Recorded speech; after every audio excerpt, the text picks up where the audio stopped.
video kali ini masih melanjutkan ya pembahasan kita mengenai fungsi inverse, di mana video sebelumnya kita sudah membahas tuh pengertian ya dari inverse apa dan seperti apa itu inverse, serta bagaimana cara menentukan inverse suatu fungsi ya yang diketahui rumus fungsinya. Nah, pada video kali ini kita akan membahas rumus ya. Bagaimana sih rumus atau cara cepat yang bisa kita lakukan untuk menentukan inverse dari suatu fungsi. Nah, jika diketahui fx suatu fungsi dan f berpangkat min 1 atau f inverse ya, adalah inverse dari fungsi fx tersebut, maka berlaku rumus fungsi berikut. Nah, yang pertama, jika fungsi fx-nya bentuknya x ditambah a, maka inverse-nya seperti apa kira-kira?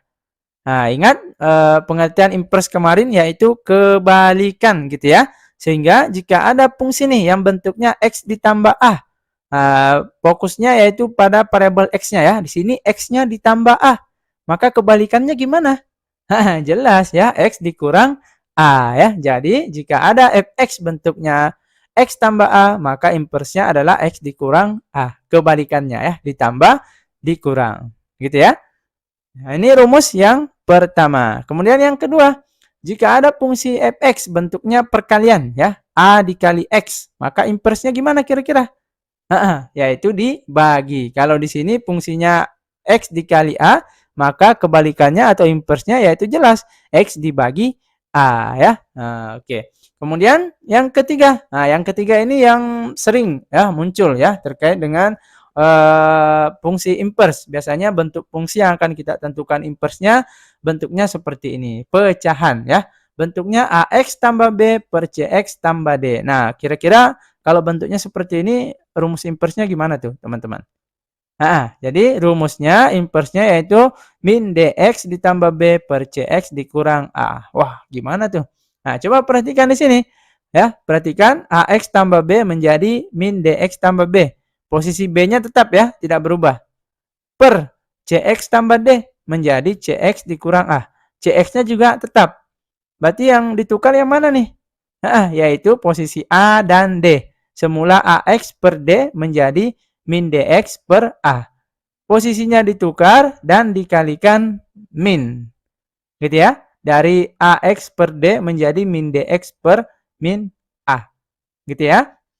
Jadi jika bentuknya pecahan seperti ini, ax tambah b per cx tambah d, maka nilai inverse-nya yaitu nilai a dan d-nya kita tukar dan dikalikan dengan negatif. Ya, misalnya nih di sini 2x tambah 3. Maka inverse-nya 2x tadi menjadi min 2 per min 2 gitu ya. Begitu juga jika pembaginya misalnya x ditambah 3. Maka jika nilai D dinaikkan ke atas menjadi min 3x gitu ya. Nah, dikalikan dengan min. Ya, jelas ya. Jadi ini dulu tiga rumus fungsi inverse yang umum ya, yang biasanya digunakan dalam menentukan inverse suatu fungsi. Gitu ya. Oke, untuk lebih jelasnya kita langsung bahas contoh soal.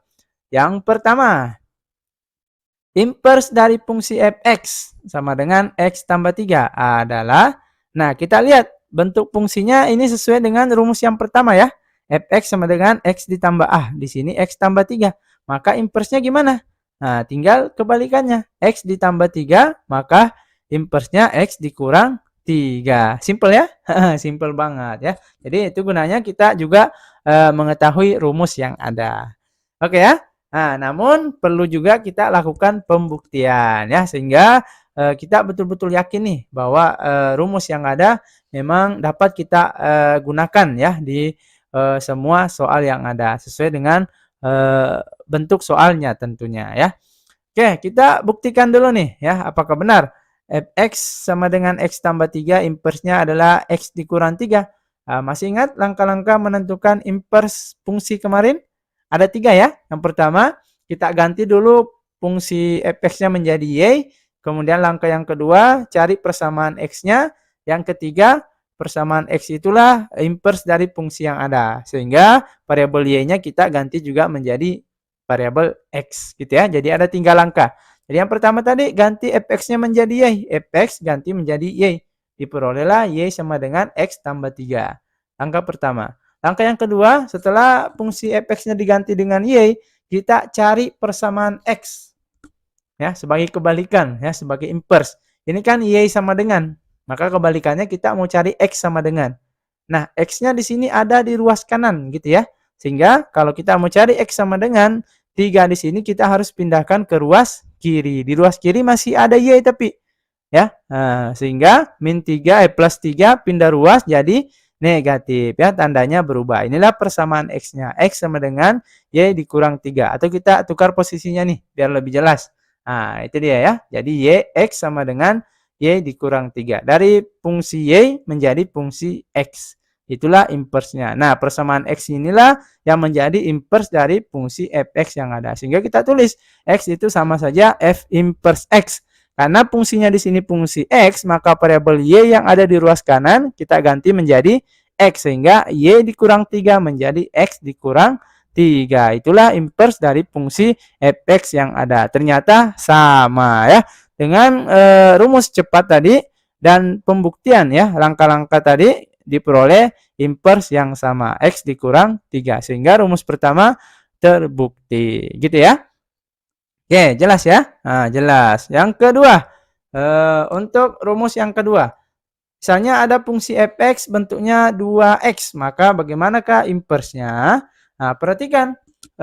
Soal yang kedua ini sama dengan rumus yang kedua juga ya, fungsi ax yaitu 2x, maka inverse-nya gimana? Di sini variabel x-nya dikali 2, maka inverse-nya dibagi 2 ya, karena kebalikan. Sehingga inverse dari fungsi fx langsung kita tulis 2x menjadi x dibagi 2 gitu ya. Wah, simple banget nih kira-kira ya. Oke, tapi kita tetap buktikan juga ya untuk meyakinkan kita bahwa rumus yang ada berlaku secara umum.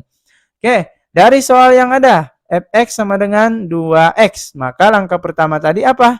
Kita ganti fungsi fx-nya menjadi variabel y, sehingga diperoleh y sama dengan 2x. Setelah diganti menjadi variabel y, maka kita mencari persamaan x gitu ya, untuk mencari inverse-nya. X-nya ada di ruas kanan, maka kita pindahkan semua nilai yang bukan variabel x ke ruas kiri. Dalam hal ini 2 ya. Tapi di sini posisi 2 posisinya mengalih. Sehingga kalau 2 pindah ruas, dia menjadi pembagi. Sehingga membagi nilai yang ada di ruas kanan, yaitu Y. Sehingga X sama dengan Y per 2. Nah, atau kita balik posisinya biar lebih jelas persamaan X-nya. Nah, setelah dapat persamaan X-nya, itulah inverse dari fungsi fx yang ada. Tinggal kita ganti X menjadi F inverse atau F pangkat min 1. Nah, karena fungsinya fungsi X, maka variabel Y kita ganti juga menjadi X. Sehingga Y per 2 menjadi X per 2. Inilah inverse dari fungsi fx yang ada. Ternyata sama juga ya. Oke, gitu ya. Nah, sehingga rumus fungsi yang kedua juga berlaku. Terbukti gitu ya. Nah, sampai di sini bisa ya. Nah, oke. Kemudian soal yang ketiga. Nah, ini soal yang umum yang kebanyakan sering muncul dalam beberapa soal-soal untuk menentukan inverse-nya. Nah, anggaplah fungsi fx-nya di sini 2x tambah 3 dibagi x dikurang 5. Berapakah kira-kira inverse-nya? Nah, kalau melihat rumus yang ada, ini sesuai dengan rumus yang ketiga ya.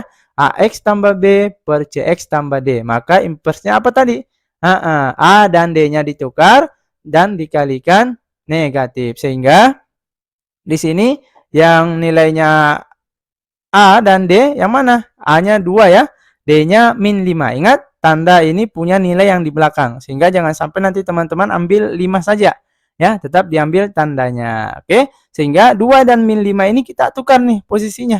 Ya, 2 di atas kita turunkan ke bawah. Min 5 di bawah naikkan ke atas. Sehingga dan dikalikan min ya, sehingga min 5 menjadi plus 5x tambah, kemudian yang 2 ini kita turunkan ke bawah, kalikan min menjadi min 2 gitu ya. B dan cx-nya tetap, B-nya di sini yaitu 3 tambah 3 ya, berarti tetap 5x tambah 3 per x dikurang 2 gitu ya. Nah, selesai. Itulah inverse dari fungsi fx yang ada ya. 2 dan min 5 kita tukar posisinya dan dikalikan dengan min Gitu ya. Nah, sesimpel itu rumus untuk menentukan inverse yang ada ya.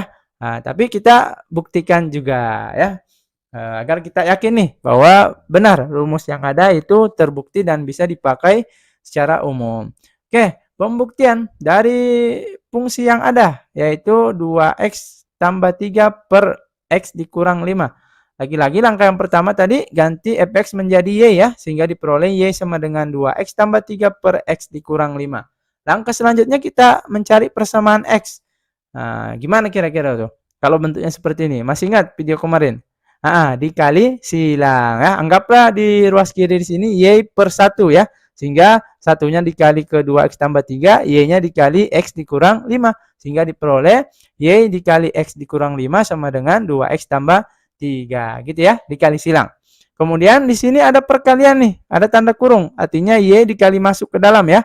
Y dikali dengan x dulu diperoleh yx, y dikali min 5 menjadi min 5y sama dengan 2x tambah 3. Nah, setelah dipecahkan seperti ini, karena kita mau mencari variabel x persamaan x, maka yang ada variabel x-nya kita satukan. Ya, di sini kan yx sudah ada x-nya nih. Ya, kemudian di ruas kanan ada juga 2x. Maka dua nilai inilah yang ada variabel x-nya, maka kita satukan. Artinya, yang 2x kita pindahkan ke ruas kiri. Sehingga diperoleh yx sama dengan 2x pindah ruas menjadi min 2x. Sehingga yang 5y ini kita pindahkan ke ruas kanan. Di mana ruas kanan ada 3 ya. Tidak berubah tanda. Nah, min 5y pindah ruas berubah menjadi tambah 5y. Gitu ya. Nah, kemudian karena ada dua variabel x di sini. Ya, dua bilangan yang ada variabel x-nya. Maka kita keluarkan ya. Variabel yang sama yaitu variabel x-nya. Sehingga jika kita ambil semua variabel x-nya, yx kita ambil x-nya, berarti tersisa y ya, gitu ya. Kemudian min 2x, x-nya juga sudah kita ambil, sehingga tersisa min 2, gitu ya. Karena kalau dikali masuk, x kali y menjadi yx, x dikali min 2, min 2x, gitu ya. Sama dengan, ini kita bisa tukar posisinya ya, karena ada variabelnya, yang 5 kita bawa ke depan, tanpa mengubah tanda ya, menjadi 5y tambah 3. Ya, kita urutkan ya sesuai dengan kaidah penulisan. Oke, setelah dapat variabel x-nya, maka kita bisa tuh tentukan persamaan x-nya. Nah, untuk menentukan persamaan x-nya, maka y dikurang 2 harus pindah ruas. Posisinya mengalih, berarti kalau pindah ruas dia membagi nilai di ruas kanan, yaitu 5y tambah 3 dibagi y dikurang 2. Dan tidak berubah tanda ya, karena dia pindahnya membagi ya. Membagi dan mengalih itu kalau pindah ruas tidak berubah tanda, kecuali kalau penjumlahan dan pengurangan. Gitu ya. Sehingga diperoleh nih persamaan x-nya ya. Maka persamaan x inilah sebagai inverse ya dari fungsi yang ada. Kemudian variabel y yang ada di ruas kanan kita ganti menjadi x semua. 5y tambah 3 menjadi 5x tambah 3 per y dikurang 2 menjadi x dikurang 2. Itulah inverse dari fungsi fx yang ada. Ternyata sama juga ya. Menggunakan rumus cepat dan cara penjabaran diperoleh nilai yang sama, inverse yang sama ya. Sehingga terbukti lagi nih ya untuk rumus yang ketiga. Gitu ya. Jadi jika ada nanti soal yang bentuknya ax tambah b per cx tambah d, maka inverse-nya bisa ditentukan dengan menukar ya nilai a dan d. Posisi a dan d ditukar dan dikalikan dengan negatif. Gitu ya. Sampai di sini bisa ya dipahami ya. Oke, semoga bisa dipahami. Seperti biasa di akhir pembahasan kita berikan latihan soal ya untuk lebih memahamkan teman-teman mengenai materi yang kita bahas. Oke, di sini ada satu soal bisa dikerjakan. Bolehlah ya jawaban teman-teman ditulis di kolom komentar. Demikian yang bisa kita bahas. Nantikan pembahasan yang lainnya pada video selanjutnya. Tetap semangat dan selalu berprestasi.